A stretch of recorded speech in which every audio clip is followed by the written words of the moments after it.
Assalamualaikum warahmatullahi wabarakatuh dan salam sejahtera. Nama saya Nur Denilia Tasnim binti Azrul Hisham. Saya daripada kelas Bahasa Melayu D. Assalamualaikum warahmatullahi wabarakatuh. Dan hai semua, nama saya Nur Hashimah binti Masyudi. Saya daripada kelas Bahasa Melayu D.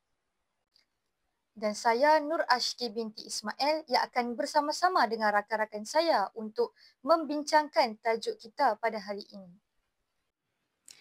Pada hari ini, kami akan membentangkan tajuk peranan dan pemikiran tokoh bahasa pra-merdeka dan pasca merdeka dalam memartabatkan bahasa Melayu di era digital.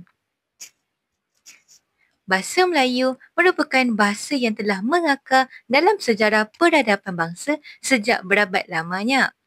Ia bukan sekadar alat komunikasi, tetapi lambang jati diri, budaya dan maruah bangsa. Kedudukan bahasa Melayu sebagai bahasa kebangsaan dan juga bahasa ilmu tidak datang dengan mudah. Ia merupakan hasil perjuangan gigih para tokoh bahasa sejak sebelum mereka sehingga ke hari ini. Seterusnya, pembatangan saya ini berpaksikan kepada idea utama, iaitu keunggulan berbahasa mencerminkan komunikasi era digital dan berpandukan kepada soalan penting EQ, iaitu soalannya berbunyi bagaimanakah peranan dan pemikiran tokoh dalam memartabatkan bahasa Melayu dalam era digital. Oleh itu, saya akan memperincikan 4 tokoh penting, iaitu 2 tokoh pra-merdeka dan 2 tokoh lagi pasca merdeka yang telah banyak menyumbang dalam membina, mengembangkan dan memartabatkan bahasa Melayu. Huraian terhadap pemikiran dan perjuangan mereka akan memperlihatkan bagaimana bahasa Melayu terus dipertahan, diperkasa serta disesuaikan dengan perubahan zaman, termasuk dalam ruang digital yang semakin mencabar. Melalui sumbangan para tokoh inilah, bahasa Melayu kekal berperanan sebagai medium ilmu, identiti nasional dan wahana komunikasi yang relevan dari dahulu hingga ke hari ini. Bahasa Melayu turut memainkan peranan penting sebagai wahana penyatuan rakyat pelbagai kaum di negara ini. Melalui bahasa yang sama, terbentuklah persefahaman, semangat kebersamaan serta identiti kebangsaan yang kukuh. Justeru, perjuangan memartabatkan bahasa Melayu bukan sekadar berkaitan linguistik, tetapi juga tentang kesinambungan warisan bangsa dan pemeliharaan roh peradaban yang telah menjadi tunjang kepada pembinaan negara bangsa. Dalam konteks dunia digital hari ini, cabaran terhadap kelestarian bahasa semakin kompleks. Fenomena penggunaan bahasa rojak, pengaruh bahasa asing dalam media sosial serta kemerosotan kesantunan dalam komunikasi cyber menuntut perhatian yang serius. Maka, peranan tokoh bahasa menjadi semakin penting dalam memastikan bahasa Melayu bukan sahaja terus hidup, malah berkembang sebagai bahasa ilmu, bahasa media dan bahasa wacana intelektual yang mampu berdiri sama tinggi dengan bahasa lain di peringkat global. Antaranya, tokoh pertama yang saya akan bentangkan ialah Pendeta Zaba atau nama penuhnya dikenali sebagai Zainal Abidin bin Ahmad. Beliau merupakan pejuang bahasa Melayu yang sangat berpengaruh sebelum merdeka dan dianggap sebagai pelopor tata bahasa moden Melayu. Peranan beliau amat besar dalam memperkemaskan sistem bahasa Melayu melalui karya monumentalnya Pelita Bahasa Melayu. Karya ini memperkenalkan struktur tata bahasa baku, sesuatu yang amat penting untuk memastikan bahasa Melayu dapat digunakan dalam penulisan rasmi, pendidikan dan urusan pentadbiran. Zaba juga aktif dalam bidang pendidikan dan melalui peranan beliau sebagai pendidik, beliau menanamkan semangat cintakan bahasa Melayu kepada generasi muda pada waktu itu. Beliau percaya bahawa bahasa yang betul mencerminkan pemikiran yang betul. Pemikiran Zaba sangat mendalam. Beliau menegaskan bahawa bahasa Melayu dipelihara daripada pengaruh bahasa asing atau rojak. Kerana keindahan dan keaslian bahasa mencerminkan nilai bangsa yang bermaruah. Menurut beliau, keunggulan bangsa Melayu bergantung kepada keunggulan bahasanya. Relevansi dalam era digital. Hari ini, prinsip yang dibawa oleh Zaba masih relevan.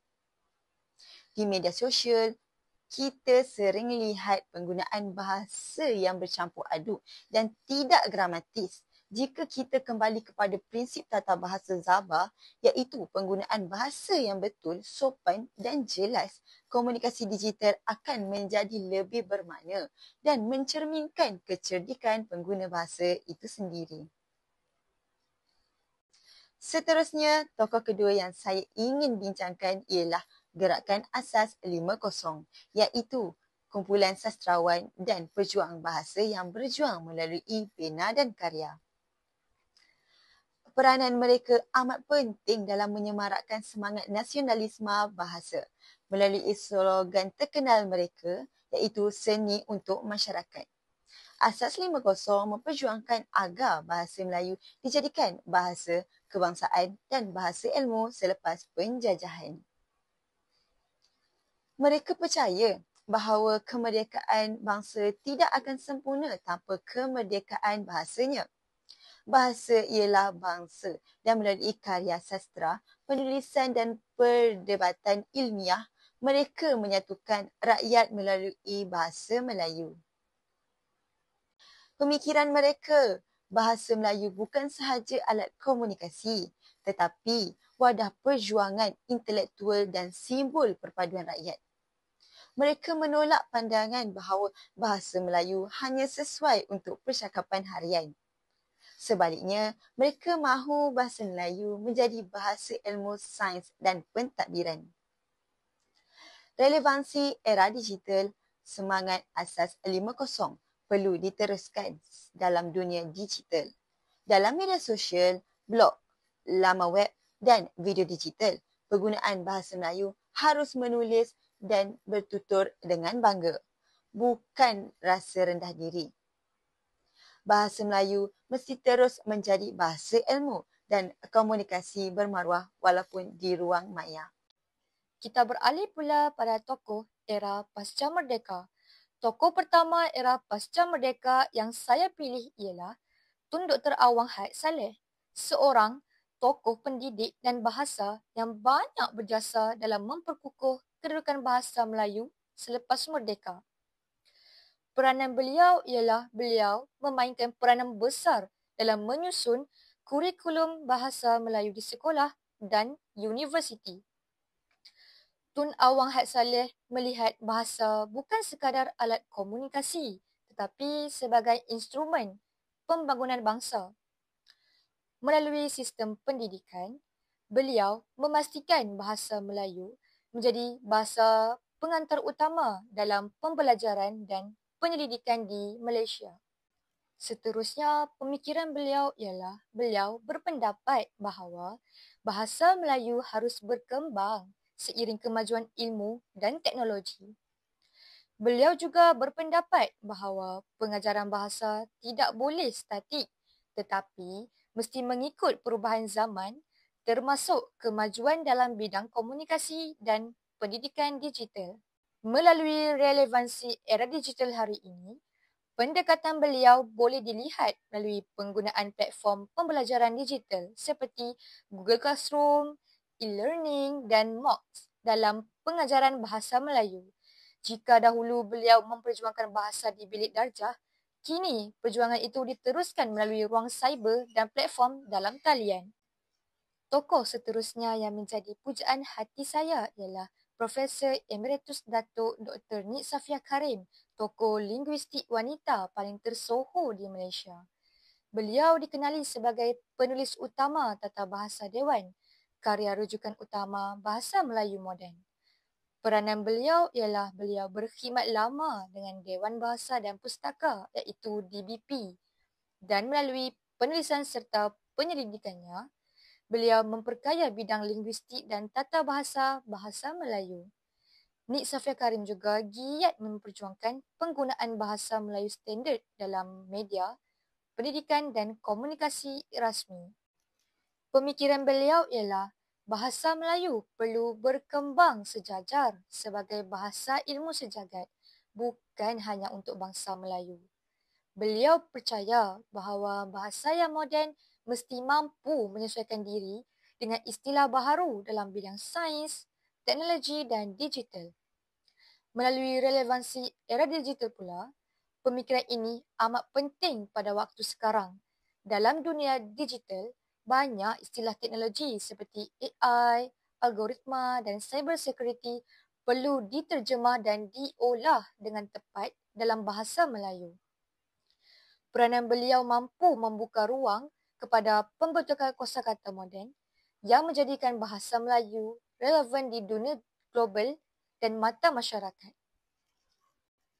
Akhir sekali, sebagai tambahan, saya ingin menyentuh sedikit tentang tokoh kontemporari iaitu Profesor Datuk Dr. Teo Kok Siong yang merupakan seorang sarjana bangsa bukan Melayu yang gigih memperjuangkan bahasa Melayu sebagai bahasa pengantar. Peranan beliau amat memberi makna kepada masyarakat Malaysia kerana beliau banyak menulis dan memberi pandangan tentang pentingnya bahasa Melayu sebagai bahasa perpaduan nasional. Sekaligus ini dapat membuka mata masyarakat bahawa pentingnya bahasa Melayu sebagai bahasa utama. Sebagai penyelidik di Institut Alam dan Tamadun Melayu iaitu ATMA, beliau menggesa rakyat Malaysia agar menghormati dan mengamalkan penggunaan bahasa kebangsaan dalam semua bidang kehidupan kerana pepatah ada mengatakan iaitu bahasa jiwa bangsa. Akhir sekali, sebagai tambahan, saya ingin menyentuh sedikit tentang tokoh kontemporari iaitu Profesor Datuk Dr. Teo Kok Siong yang merupakan seorang sarjana bangsa bukan Melayu yang gigih memperjuangkan bahasa Melayu sebagai bahasa pengantar. Peranan beliau amat memberi makna kepada masyarakat Malaysia kerana beliau banyak menulis dan memberi pandangan tentang pentingnya bahasa Melayu sebagai bahasa perpaduan nasional. Sekaligus ini dapat membuka mata masyarakat bahawa pentingnya bahasa Melayu sebagai bahasa utama. Sebagai penyelidik di Institut Alam dan Tamadun Melayu iaitu ATMA, beliau menggesa rakyat Malaysia agar menghormati dan mengamalkan penggunaan bahasa kebangsaan dalam semua bidang kehidupan kerana pepatah ada mengatakan iaitu bahasa jiwa bangsa. Melalui pemikiran beliau, bahasa Melayu ialah lambang identiti negara. Jika rakyat Malaysia tidak menghormati dan menggunakan bahasa kebangsaan, maka jati diri bangsa akan terhakis. Beliau juga menekankan pentingnya kesantunan bahasa dalam komunikasi digital bagi mengekalkan adab dan budi bahasa Melayu. Relevansi era digital pula, di zaman media sosial, beliau menyeru agar masyarakat mengekalkan adab berbahasa dan mengelak daripada komunikasi kasar atau tidak sopan. Inilah cerminan keunggulan berbahasa dalam komunikasi digital yang sebenarnya. Beliau seiring menegaskan bahawa usaha mempertahankan bahasa bukanlah tanggungjawab institusi semata-mata, tetapi perlu lahir daripada kesedaran rakyat sebagai penutur jati. Justeru beliau melihat isu bahasa bukan sekadar soal penggunaan dalam urusan rasmi, tetapi berkait rapat dengan pembentukan rasa bangga terhadap warisan negara. Secara keseluruhannya, perjuangan beliau dalam era pasca merdeka bukan hanya tertumpu pada pemantapan kedudukan bahasa Melayu di peringkat institusi, tetapi juga dalam pembinaan kesedaran rakyat agar terus memuliakan bahasa kebangsaan dalam kehidupan seharian, termasuk di ruang digital. Assalamualaikum dan salam sejahtera. Setelah kita menelusuri pemikiran tokoh-tokoh bahasa Melayu dari era pra-merdeka sehingga pasca merdeka, kita dapati bahawa semua tokoh ini yang terdiri daripada Zakbar sehingga ke Nik Safia Karim, mereka membawa mesej yang sama, iaitu bahasa ialah jiwa bangsa dan bangsa yang berbahasa dengan baik ialah bangsa yang bermaruah. Namun, apabila kita melangkah ke era digital yang serba pantas dan canggih, cabaran terhadap bahasa Melayu tidak lagi datang daripada penjajahan kuasa asing, tetapi daripada penjajahan minda digital, iaitu apabila masyarakat sendiri tidak lagi menghargai bahasa kebangsaan dalam komunikasi atas talian. Sebagai contoh, kita sering melihat penggunaan bahasa rojak dan singkatan yang melampau di media sosial seperti saya tak tahu, kau macam ni, okey je. Sedangkan dalam konteks formal, kita seharusnya menggunakan bahasa yang gramatis dan sopan. Pemikiran tokoh-tokoh bahasa sebenarnya masih relevan untuk membimbing kita menghadapi cabaran ini. Antara pengajaran yang penting yang boleh kita ambil ialah yang pertama, menulis dan bertutur dengan bahasa gramatis walaupun dalam mesej digital. Seperti yang ditegaskan oleh Zakbar, keindahan bahasa bergantung pada tata bahasa yang betul. Oleh itu, walaupun kita menulis sesuatu mesej di media sosial atau WhatsApp, kita perlulah menjaga ejaan dan struktur ayat. Kedua, menyebarkan kandungan digital bermutu dalam bahasa Melayu. Mengikut semangat perjuangan tokoh seperti Asas 50, kita boleh menghasilkan blog, video ilmiah atau artikel pendidikan dalam bahasa Melayu. Hal ini supaya bahasa ini terus hidup di alam cyber. Yang ketiga, menggunakan istilah Melayu yang betul dalam bidang teknologi. Sebagai contoh, penggunaan istilah pelayar web dan bukannya browser atau muat turun dan bukannya download. Inilah perjuangan yang disambung oleh tokoh pasca merdeka kita seperti Profesor Nik Safia Karim yang sentiasa menyesuaikan bahasa Melayu dengan dunia moden. Yang terakhir, mengamalkan kesantunan bahasa digital. Dalam setiap komunikasi, kita harus menghormati dan beradab, tidak menulis dengan kasar atau menghina orang lain. Inilah nilai kesantunan yang menjadi tunjang budaya Melayu sejak dahulu lagi. Justru, keunggulan berbahasa dalam komunikasi digital bukan sekadar tentang ejaan atau tata bahasa, tetapi tentang bagaimana kita mencerminkan jati diri dan kepribadian bangsa melalui cara kita berbahasa di dunia maya. Secara keseluruhannya, tokoh-tokoh bahasa Melayu sama ada dari zaman pra-merdeka maupun pasca merdeka, mereka telah memainkan peranan besar dalam membina asas kokoh bagi bahasa kebangsaan kita. Mari saya ulang semula tokoh-tokoh dan apa yang mereka telah sumbangkan. Zakbar telah meletakkan dasar tata bahasa. Asas 50 telah menanam semangat nasionalisme bahasa dalam kalangan masyarakat.